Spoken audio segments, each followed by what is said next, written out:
আল্লাহ রাসূল সাল্লাল্লাহু আলাইহি ওয়াসাল্লাম বলেছেন যে তোমাদের সন্তানের বয়স যখন 7 বছর হয় তখন তোমরা তোমাদের সন্তানকে নামাজের আদেশ করো।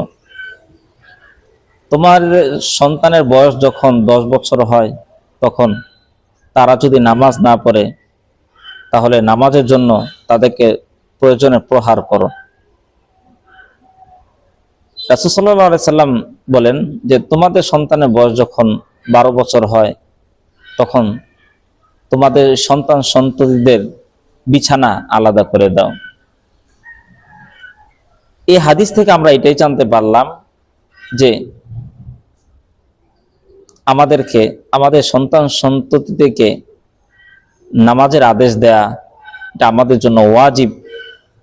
সন্তানের বয়স যখন 10 বছর হয় সন্তানকে নামাজ পড়ানোর জন্য যদি তাকে প্রহার করতে হয় প্রহার করতে হবে, তারপরেও তাকে নামাজের পড়তেই হবে। আল্লাহ পাক আমাদের সকলকে আমল করার তৌফিক দান করুন, আমিন।